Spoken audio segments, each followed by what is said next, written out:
Option அன்பர்கள் அனைவருக்கும் வணக்கம். ஆப்ஷன் ட்ரிக்கி ட்ரேட் சேனல் மூலம் உங்களை சந்திப்பதில் மிக்க மகிழ்ச்சி அடைகிறேன். நான் உங்கள் சந்தோஷ். நான் செபில் பதிப்பெற்ற பங்காளர் கிடையாது. இது பயிற்சிக்கான காணொளி. எந்த பரிந்துரையும் நாம் வழங்குவது இல்லை. கட்டண கலந்தாய்வு நம்ம கொடுக்குறோம். ஜூன் 28ஆம் தேதி வந்துட்டு துவங்க இருக்கு. விருப்பம் உள்ளவங்க 9842610908 நம்பருக்கு வந்து வாட்ஸ்அப் பண்ணி அதனுடைய தகவல் பெற்றுக்கொள்ளுங்கள். நீங்கள் உங்களுக்குன்னு ஒரு ஸ்ட்ராட்டஜி வரைபடம் இல்லாமல் ஆப்ஷன் பிரீமியத்தின் அடிப்படையில் நீங்கள் சந்தையை பார்க்கணும், ஒரு ஸ்ட்ராட்டஜி பில்ட் பண்ணணும் அப்படின்னு எண்ணம் இருக்கிறவங்க கலந்துக்கலாம். நாங்கள் ஒரு ஸ்ட்ராட்டஜி பில்ட் பண்ணி வச்சுருக்கோம், அதை நீங்கள் பின்பற்றுங்க அப்படின்ட்டு இந்த கலந்தாய்வில் இருக்காது. பை செல் ரெக்கமெண்டேஷன் இருக்காது, வரைபடம் இருக்காது. அதனால் வந்துட்டு யாரெல்லாம் உண்மையாக மார்க்கெட்டை விரும்பி நீங்கள் உங்களுக்காக வர்த்தகம் செய்யணும்னு நினைக்கிறீங்களோ அவங்களுக்கு மட்டும்தான் இது பயன்படும். ஆப்ஷன்ஸ் ட்ரேட் பண்ணுறவங்க முக்கியமாக இந்த மாதிரி ஸ்க்ரீன்ஸை, இது பழைய ஸ்க்ரீன்ஷாட்ஸ், இந்த மாதிரி ஸ்க்ரீன்ஸை வந்துட்டு யூஸ் பண்ணுங்கள். ஐடிஎம் டு ஓடிஎம் ஸ்ட்ரைக்ஸை நம்ம வந்து ஒரு சிங்கிள் பேஜில் இந்த ஓப்பன் ஹைலோ ப்ரீவியஸ் க்ளோஸ் இதெல்லாம் பேஸ் பண்ணி ட்ரெண்டை எப்படி அனலைஸ் பண்ணுறது அப்படிங்கிறதெல்லாம் இதில் ஈஸியாக நம்மளால் தெரிஞ்சுக்க முடியும் கண்ணில் பார்த்ததுமே. இது வந்து உங்களுக்கு உதவும். இந்த மாதிரி ஸ்க்ரீன்ஸில் இது வந்து டெஸ்க்டாப் லேப்டாப்பில் தான் பார்க்க முடியும், மொபைல் அண்டு வெப்பேஜில் பார்க்க முடியாது. அதனால் வந்துட்டு விருப்பம் உள்ளவர்கள் இதனை அறிந்து கொள்ள தொடர்பு கொள்ளுங்கள் எங்களை.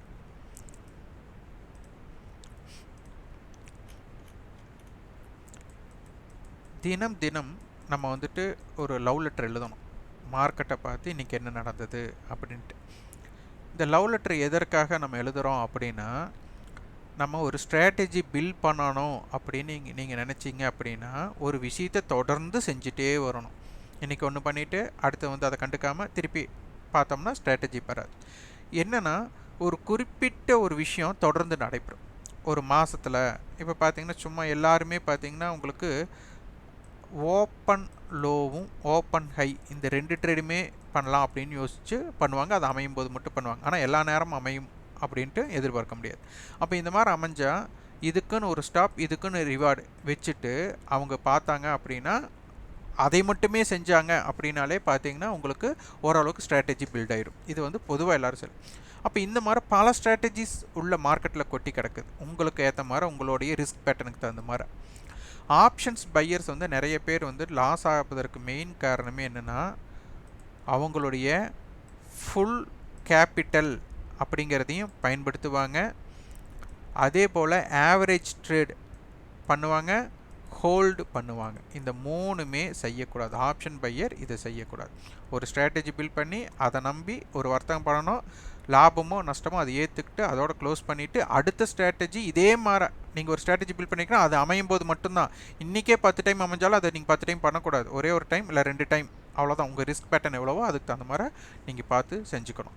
அதனால் ஆப்ஷன்ஸ் ட்ரேடர்ஸ் அப்படிங்கிறவங்க கண்டிப்பாக ஜெயிக்க முடியும். ஆனால் அதற்கு மன வலிமை ரொம்ப வேணும், மன கட்டுப்பாடு ரொம்ப ரொம்ப வேணும். அது போக உங்களுடைய முதலீடும் அதனை எப்படி பயன்படுத்தணுங்கிற திறன், அதுதான் ஸ்ட்ராட்டஜி. ஓகே, இங்கே பாருங்கள், போன வாரம் அப்படின்னு நம்ம எடுத்துட்டோம்னா இதை டேட்டா. இதில் ஹை பார்த்திங்கன்னா போன வாரத்தோட ஹை, இது நம்மளுக்கு போன வாரத்தோட லோ 24,473, 25,222 ஹை டு லோ. அதற்கு முந்தைய வாரம் அப்படின்னு நம்ம எடுத்துட்டோம் அப்படின்னா 25,029 லோ அப்படின்னு எடுத்துக்கிட்டால் நமக்கு 25,502 அப்படிங்கிறது. அப்போது கடந்த வர்த்தகம், இதற்கு முந்தைய வர்த்தகம் என்ன ஆச்சுன்னா இந்த லோவுக்கு கீழே ஓப்பன் பண்ணியிருக்காங்க, ஆனால் ஓப்பன் லோ கொடுத்துருக்காங்க. இங்கே நினச்சி பாருங்கள், ஒரு போர் வந்திருக்கு அப்படிங்கிற மாதிரி. அதனால தான் அந்த ரீசனுக்காக தான் இறங்கினதான் எல்லோரும் சொல்கிறது தான். ஆனால் நம்ம வந்துட்டு அந்த நியூஸ் பேஸ்டுக்கு நம்ம முக்கியத்துவம் கொடுக்கறதில்ல.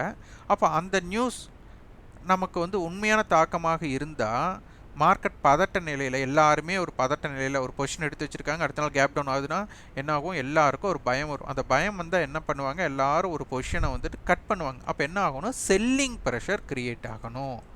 அப்போது செல்லிங் ப்ரெஷர் க்ரியேட் ஆகணும் அப்படிங்கிற இடத்துல ஓப்பன் லோ வர்றதுக்கு வாய்ப்பு இருக்கா அப்படின்னு ஒரு கேள்வி. ஏன்னா விற்றா எல்லாம் கீழே தானே போகும். சப்ளை அதிகமாகும், டிமாண்டு வந்துட்டு கம்மியாகும். அப்போ ப்ரைஸ் வந்துட்டு என்ன ஆகணும், கீழே போகணும். ஆனால் இங்கே கீழே ஓப்பன் ஆகின இடத்துல ஓப்பன் லோ கொடுத்துருக்காங்க. இது எப்படி? அப்போது ஓப்பனில் கொடுத்ததுக்கு மார்க்கெட் என்ன பண்ணியிருக்காங்க, மேலே வந்து எஸ்டர்டே, அதாவது எஸ்டர்டே மீன்ஸ் கடந்த வர்த்தகம் மேலே வந்து லோவிலிருந்து கிட்டத்தட்ட 200 புள்ளி மேலே வந்து முடிச்சிருக்காங்க. அப்போ இந்த இடத்துல நம்மளுக்கு என்னென்னா மார்க்கெட் கேப் டவுன் நடந்திருக்கு, அது ஓப்பன்லேருந்து மேலே வந்து க்ளோஸ் ஆகிருக்கு. இது ஒரு பாசிட்டிவ் க்ளோசிங். ஆனால் க்ளோசிங் வந்து நெகட்டிவ் க்ளோசிங். ஆனால் ஓப்பனோட அடிப்படையில் இது ஒரு பாசிட்டிவ் க்ளோசிங். அப்போ அந்த அடிப்படையில் பார்த்தா இந்த ஹை இந்த லோ இதுதான் நமக்கு பேஸ்டு. எப்போது இன்றைய வர்த்தகத்துக்கு இன்றைக்கி பார்த்தீங்கன்னா மார்க்கெட் 24,732. அப்போ என்னென்னா இது வந்துட்டு ஒரு ஃப்ளாட் ஓப்பன். லோ பாருங்கள் 24,703. அப்போ ஓப்பனுக்கும் லோவுக்கும் உள்ள வித்தியாசமே நமக்கு வந்து ஒரு 30 புள்ளி. அப்போ என்ன பண்ணணும், மார்க்கெட் வந்து ஃபஸ்ட்டு ஓப்பன்லேருந்து மேலே வந்திருக்காங்க, அதுக்கப்புறம் கீழே போயிருக்காங்க. அப்போ மேலே வரும்போது என்ன ஆகுனா ஓப்பன் டு ஹையோட தூரம் அதிகமாக இருந்திருக்கும். அப்போ கிட்டத்தட்ட நமக்கு ஒரு 70 புள்ளி அப்படின்னே வச்சுக்கலாம். நம்ம அதுக்கு தான் ஸ்ட்ராட்டஜிஸ் ப்ரிப்பேர் பண்ணுறதுக்காக நம்ம கொடுத்துருந்தோம்.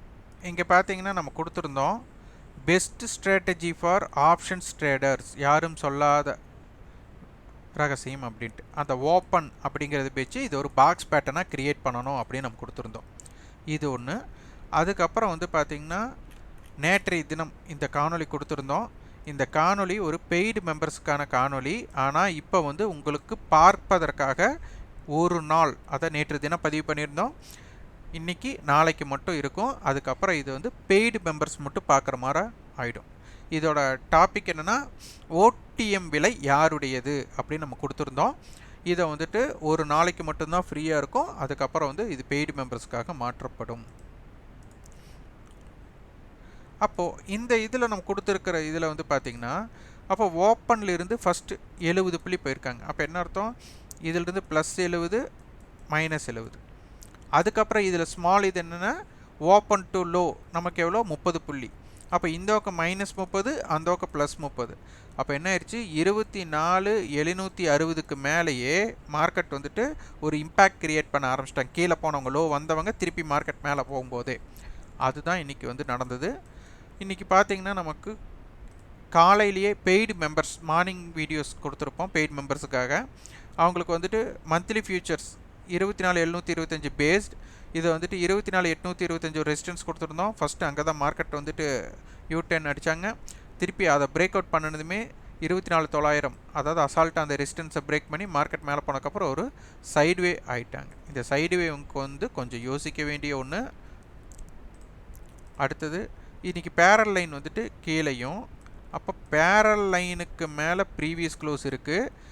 அப்போ அந்த ப்ரீவியஸ் க்ளோஸுக்கு கீழே இன்றைக்கி மார்க்கெட் வரலை. யாருக்கு, ஃப்யூச்சருக்கு. அதே போல் ஸ்பாட்டுக்கும் பார்த்திங்கன்னா பேரல் லைன் கீழே தான். 24,600 to 650 பேரல் லைன், 24,718 வந்துட்டு நம்மளுக்கு ப்ரீவியஸ் க்ளோஸ். அப்போ மார்க்கெட் ப்ரீவியஸ் க்ளோஸ் மேலே தான் இருந்திருக்காங்க. அதிக நேரம் பார்த்திங்கன்னா ப்ரீவியஸ் க்ளோஸ்க்கு மேலேயும் பேரல் லைனுக்கு மேலே தான் இருக்கிறாங்க. அப்போ அதுதான் மார்க்கெட்டை வந்துட்டு ஒரு தாக்கத்தை ஏற்படுத்தக்கூடிய வாய்ப்பு ஏற்பட்டுச்சு. அதுக்கப்புறம் மார்க்கெட் சஸ்டெயின் மோட் போயிட்டாங்க. இது வந்து கொஞ்சம் யோசிக்கணும். இந்த இடம் வந்துட்டு யோசிக்கக்கூடிய இடமாக இருக்கணும். சிம்பிளாக தான் நம்ம பார்க்க சொல்கிறோம் மார்க்கெட்டை. ப்ரீவியஸ் க்ளோஸ் ஸ்ட்ரைக்கை கண்டுபிடிக்கிறதுக்கு நம்மளுக்கு எந்த க்ளோசிங், எந்த ஸ்ட்ரைக்கோட ப்ரைஸில் வந்துட்டு குறைவான டிஸ்டன்ஸ் இருக்கோ அந்த ஸ்ட்ரைக் எடுக்கிறோம். அந்த ஸ்ட்ரைக்கில் இருக்கிற டேட்டாவை அப்படியே போடுறோம், வேறு ஒன்றுமே நம்ம பண்ணல. 180 அப்படிங்கிறது காமன் ஏடிஎம், 155ங்கிறது நேற்றத்தோட புட்டோடலோ, காலோடைய ஹை 203. இதை தான் நம்ம போட்டாச்சு. அப்போது இன்றைக்கி பார்த்தீங்கன்னா உங்களுக்கு தெரியும் மார்க்கெட் வந்துட்டு ஃபஸ்ட் அதை டிஃபென்ஸ் பண்ணிவிட்டு கீழே வந்தவங்க புட்டோட எஸ்டர்டே லோவை சப்போர்ட் பண்ணதுக்கப்புறம் திருப்பி அவங்க ஹையை பிரேக் பண்ணுறாங்க. நீட்டாக நேற்று புட்டோட ஹை என்னவோ அதை போய் லாக் பண்ணிட்டேன், அங்கேயே போய் நின்றுட்டுருக்காங்க. இது வந்து சிம்பிள். அப்போ இதை வச்சு நீங்கள் ஸ்ட்ராட்டஜிஸ் பில்ட் பண்ண ஏகப்பட்ட ஸ்ட்ராட்டஜிஸ் உங்களுக்கு பில்ட் பண்ணலாம். ஆனால் என்னென்னா நீங்கள் தொடர்ச்சி இதை மட்டுமே பார்க்கணும். அப்போ தான் இதை பற்றி புரிஞ்சிக்க முடியும். 24,700 புட்டுக்கும் அதே மாதிரி நம்ம கொடுத்தாச்சு. அப்போது இன்றைக்கி தொடக்கத்திலிருந்தே பார்த்திங்கன்னா பிலோ, அதாவது 24,700 புட் ட்ரேடு வந்துட்டு எஸ்டர்டே லோ பிலோவே தான் ட்ரேட் நடந்திருக்காங்க. அப்போது அதனுடைய தாக்கம் என்ன, அப்போ நேற்றையோட காலோடைய லோ அதை என்ன பண்ணியிருக்காங்க, அவ்வளோதான். அதோட டேட்டாஸ் பாருங்கள். இது எஸ்டர்டே டேட்டா. இந்த டேட்டாவை தான் நம்ம அங்கே மென்ஷன் பண்ணியிருக்கோம். அது இன்றைக்கி என்ன நடந்திருக்கு அப்படிங்கிறத பாரு. இன்றைக்கி புட் ஆப்ஷன் வந்து ஓப்பன் ஹை கொடுத்துருக்காங்க. அப்போது இவங்க ட்ரேடு வந்துட்டு 170க்கு மேலே, இந்த 190க்கு மேலே ட்ரேடு நடந்தாலே யார் 24,700 கால் நடந்தாலே இவங்க ஒரு மோனோபோலி. அதற்கு உண்டான வாய்ப்பை இன்றைக்கி கொடுத்துட்டாங்க. ஃபர்ஸ்ட் மோனோபோலியை க்ரியேட் பண்ணிவிட்டு திருப்பி மார்க்கெட் இறங்குச்சு. அப்போ கால் ஆப்ஷன் இறங்கி மீண்டும் வந்து லோவை பிரேக் பண்ணதுக்கப்புறம் மீண்டும் மோனோபோலி ஆகும்போது இவனுடைய வீரியம். இதுதான் ஸ்ட்ராட்டஜி. இது வந்துட்டு இந்த மாதிரி நம்ம லவ் லெட்டர்ஸ் இங்கே என்னென்ன நடந்தது அப்படிங்கிறத பார்த்தீங்கன்னா உங்களுக்கு புரிஞ்சுக்கும். ஃபர்ஸ்ட் அவனுடைய ஹையவே தாண்டி இருக்கிறான். திருப்பி கீழே வந்தவன் புட்டோட எஸ்டர்டே லோவை டிஃபென்ஸாக பண்ணிவிட்டு மார்க்கெட் வந்து அந்த இடத்துல தடுத்துட்டு மீண்டும் அவன் வந்துட்டு அவனுடைய ஹையை பிரேக் பண்ணும்போது இந்த இடத்துல என்ன ஆகுது, ஆப்பனண்ட்டோட ஹை, இவனோட ஹை, ஆப்பனண்ட்டோட ப்ரீவியஸ் க்ளோஸ், மோனோபோலி ஆகிறான். அப்போ இந்த இடத்துல வந்து கட்டாயம் கால் செல்லர் பயப்பட வேண்டிய கட்டாயம் ஏற்பட்டுச்சு. மார்க்கெட் வந்துட்டு இம்பேக்ட் பண்ணிட்டாங்க. அவ்வளோதான். இது மாற எப்பெல்லாம் அமையுது அப்படிங்கிறத நீங்கள் பார்க்கணும். இதுவே தொடர்ந்து செய்யணும். என்னென்னா லாஸ் வந்தால் ஏற்றுக்கிட்டு அதுக்கப்புறம் ட்ரேட் பண்ணக்கூடாது. அடுத்த நாள் இதே மாதிரி ஸ்ட்ராட்டஜி அமைப்பு பண்ணிங்கன்னா எல்லா லாஸும் உங்களுக்கு கவர் ஆகிடும். எல்லா லாஸ் மீன்ஸ் என்ன லாஸ் இன்றைக்கி ஏற்பட்டுச்சோ அந்த லாஸ் அடுத்த நாள் ஈஸியாக கவர் பண்ண வாய்ப்பு இருக்கும். இன்றைக்கே நீங்கள் ஒரே நாளில் வந்துட்டு ஒரு 1000 லாஸ் இருக்கிறத ஒரு 10,000 லாஸ் பண்ணிட்டீங்கன்னா அந்த 10,000 மீக்கிறதுக்கு போராடணும். 1000-2000 லாஸ் முடிஞ்சிருச்சுன்னா அந்த 2000 ஈஸியாக அடுத்த நாள் எடுத்துடலாம். அடுத்து இதே மாதிரி வாய்ப்பு அமையும் போது இப்போது நமக்கு டேபிள் என்ன ஆக்டிவ் கான்ட்ராக்ட் சொல்கிறாங்கன்னு பார்க்கணும். 25,000 கால், 24,900 கால், 24,800 புட். அப்போ மார்க்கெட் 24,800 பேஸ் பண்ணிட்டாங்க. 24,900 கால், 25,000 கால் கொடுத்துட்டாங்க. இப்போது நாளைக்கு மார்க்கெட் வந்துட்டு இது ஒரு மல்டிபிள் ஹெட்ஜ்னால இந்த 25,000 கால், 24,900 கால் கம்பல்சரி ப்ரீவியஸ் க்ளோஸுக்கு மேலேயும் ஹையுக்கு மேலேயும், அதாவது இன்றைக்கி ஹையுக்கு மேலே இருந்தே ஆகணும். அப்படி இல்லாத பட்சத்தில் கால் செல்லர் ஈஸியாக உள்ளே வந்துடுவாங்க. கால் செல்லர் வந்துட்டால் மார்க்கெட் சைட்வேக்குள்ளே போயிடும், இல்லைன்னா மார்க்கெட் கீழே இறங்குறதுக்கு வாய்ப்பாக பண்ணிவிடுவாங்க. அப்போ இங்கே என்ன ஆகணும் அப்படின்னா கம்பல்சரி மார்க்கெட் வந்துட்டு இவங்க 2 பேரும் 24,900 கால், 25,000 கால், அதே மாதிரி நாளைக்கு அட்டவணையில் யார் வராங்களோ அந்த கால் ஆப்ஷன் எது வருதோ அதுவும் ப்ரீவியஸ் க்ளோஸ்க்கு மேலே இருக்கணும். அவ்வளோதான் லாஜிக். இங்கே அதிகமான டேர்ன் ஓவர் 24,900 கால், 800 கால், 25,000 கால், 24,800 புட் கொடுத்துருக்காங்க. இது ஒரு மல்டிபிள் ஹெட்ஜ் அப்படிங்கிறது நம்ம வேல்யூம்லையும் சரி வேல்யூலையும் சரி. அப்போது மார்க்கெட் கம்பல்சரி இந்த 3 ஸ்ட்ரைக்குமே ப்ரீவியஸ் க்ளோஸுக்கு மேலே நாளைக்கு இருக்க வேண்டிய கட்டாயம். அண்டு ஹை ஓப்பனுக்கு மேலே இருக்கணும், எஸ்டர்டே ஹைக்கு மேலே இருக்கணும், அதே மாதிரி ப்ரீவியஸ் க்ளோஸுக்கு மேலே இருக்கணும். இந்த 3 ஃபார்மேட் இவங்களுக்கு அமையணும். இப்படி அமையலை அப்படின்னா அழகாக கால் செல்லர் வந்து உள்ளே வந்து உட்காந்துருவாங்க. ஏன்னா டைம் வேல்யூ இவங்ககிட்ட தான் இப்போ ஏறி இருக்கு. அடுத்தது இன்றைக்கி நமக்கு வந்துட்டு டிஃப்ரென்ஸ் இன்னும் க்ளோசிங் கிடைக்கல. அதனால் லாஸ்ட் ட்ரேடிங் ப்ரைஸோட அடிப்படையில் பார்த்தா நமக்கு வந்துட்டு 137, 130. அப்போ 135ங்கிறது நம்ம வந்து ஒரு பாயிண்ட் ஆவரேஜ் பாயிண்ட் எடுத்துக்கலாம். 33 வரும். நான் ரவுண்ட் ஆஃபாக 135 எடுத்திருக்கேன். நேற்றைய தினம் 175 இருந்தவங்க இன்றைக்கி 135, 40 ரூபா வந்துட்டு டிகே ஆகிருக்காங்க. இப்போது இதுதான் நமக்கு வந்துட்டு இந்த ஏரியா. அப்போ வந்து காலோட லோ 51 இருக்காங்க, புட்டோட லோ 126 இருக்காங்க. அதே மாதிரி காலுடைய ஹை 163 இருக்கிறாங்க, புட்டோட ஹை 312 இருக்காங்க. அப்போ இதை பேஸ் பண்ணி நம்ம வந்துட்டு ஒரு இம்பேக்ட் ஜோன் இது பண்ணணும். அதே மாதிரி எட்ஜ் லெவலும் நம்ம க்ரியேட் பண்ணணும். அப்போ எட்ஜ் லெவலை க்ரியேட் பண்ணும்போது 24,950 இங்கே 130ன்னு எடுத்துக்கலாம். 135 சொன்னேன், 130, 35 எப்படினாலும் எடுத்துக்கலாம். 130ன்னு எடுத்துட்டால் 25,080. இந்த பக்கம் வந்துட்டு 24,820. இந்த 2 ப்ரீமியத்தை ஆட் பண்ணிங்கன்னா 260 ரூபா வரும். அப்போது 250 ரவுண்ட் ஆஃப் பண்ணாலும் கூட 25,200. இந்த பக்கம் வந்துட்டு அதே 250 புள்ளிகள்னால் 24,700. இந்த ஸ்ட்ரைக்கு எல்லாமே நாளைக்கு ஆக்டிவாக இருக்கக்கூடிய வாய்ப்புகள் இருக்குது. அதனால் வந்துட்டு நல்லா ஒரு விஷயத்தை தொடர்ந்து பார்த்து அதில் இருக்கக்கூடிய இதை ஸ்ட்ராட்டஜி பில்ட் பண்ணிங்கன்னா உங்களுக்கு அருமையாக இருக்கும். இங்கே பார்த்தீங்க அப்படின்னா நமக்கு 25,000 அப்படிங்கும்போது ஓப்பன் இன்ட்ரெஸ்ட் பார்க்க போகும்போது இங்கே எதுவுமே ஓப்பன் இன்ட்ரெஸ்ட் வந்து ஓப்பனாக இருக்குது.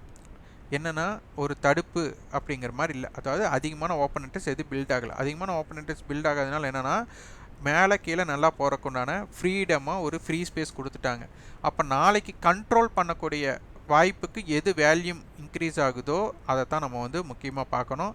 அதனால் 25,000ங்கிற ரவுண்ட் ஃபிகர் அங்கே வந்து நம்மளுக்கு ஒரு பெரிய ஒரு வேல்யூமோ இல்லைன்னா ஒரு ஓப்பன் இன்ட்ரெஸ்ட்டோ பில்ட் ஆகலை. சேஞ்ச் இன் ஓப்பன் இன்ட்ரெஸ்ட் நான் பார்க்கல, நம்ம பொதுவாக நான் சொல்கிறேன். அடுத்தது இங்கே பார்த்தீங்கன்னா 25,300 தான் அதிகமான ஓப்பன் இன்ட்ரெஸ்ட் பில்ட் ஆகிருக்கு. இது வந்துட்டு ஒரு இண்டிகேஷன் என்ன கொடுக்குறாங்க பார்க்கணும். அப்போ மார்க்கெட் முதல் 25,000க்கு மேலே நிலை பெற்றாதான் இதற்கெல்லாமே ஒரு வாய்ப்பு இருக்கும். அப்போ 25,000க்கு மேலே நிலை பெற்றால் கடந்த வாரத்தோட ஹை 25,200ன்னு தெரியும். அப்போ அந்த 25,200 பிரேக் பண்ணும்போது நல்ல ஒரு கால் செல்லர் வந்து கவர் பண்ணணும். அதை பேஸ் பண்ணி தான் மார்க்கெட் 25,300 வந்துட்டு அதிகமான ஓப்பன் இன்ட்ரெஸ்ட் பில்ட் ஆயிருக்கு அப்படின்னு நான் நினைக்கிறேன்.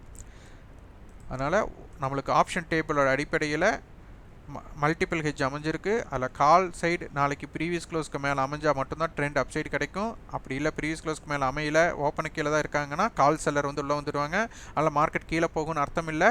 கீழேயும் போகலாம் அல்லது சைட்வேக்குள்ளேயும் போயிடலாம். ஆனால் கால் பையர் மாட்டிக்குவாங்க. ஏன்னா கால் செல்லர் டேக் ஓவர் பண்ணும்போது கால் பையர் வந்து மாட்டிக்குவாங்க. அதனால் வந்துட்டு கொஞ்சம் ஜாக்கிரதையாக பார்க்கணும். இந்த காணொலி உங்களுக்கு பயனுள்ளதாக இருந்தால் லைக் பண்ணுங்கள், ஷேர் பண்ணுங்கள், சப்ஸ்கிரைப். கண்டிப்பாக உங்கள் ஃபீட்பேக் கமெண்ட் பாக்ஸில் பதிவு பண்ணுங்கள்.